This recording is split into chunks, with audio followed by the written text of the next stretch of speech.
Hello friends, ইমোতে কথা বলার সময় ভয়েস কল ইয়া ফির অডিও কল কিভাবে রেকর্ডিং করবেন। তো একদম অথেন্টিকভাবে আমি এই ভিডিওর ভেতরে দেখাবো কিভাবে ইমোতে কথা বলার সময় আপনারা কল রেকর্ডিং করবেন। প্রথমে সোজা চলে আসেন প্লে স্টোরের ভেতরে।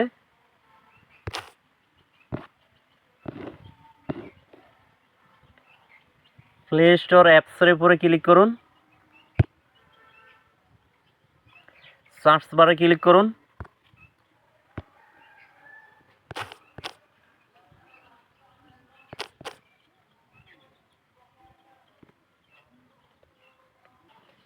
ASR ভয়েস কল রেকর্ডার, এই অ্যাপসটা আপনারা গুগল প্লে স্টোর থেকে ইনস্টল করে নেবেন। এটা আমার মোবাইলে আগের থেকে ইনস্টল করা আছে। তো আমি ওপেনে ক্লিক করছি। এখান থেকে আমি রেকর্ডিং স্টার্ট করে দিচ্ছি।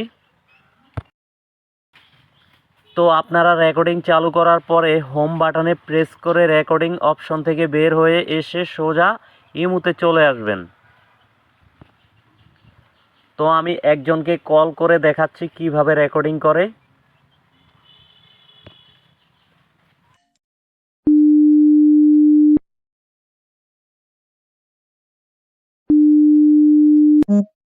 এখন আমি হোম বাটনে প্রেস করে আমি সোজা এখান থেকে বের হয়ে যাব।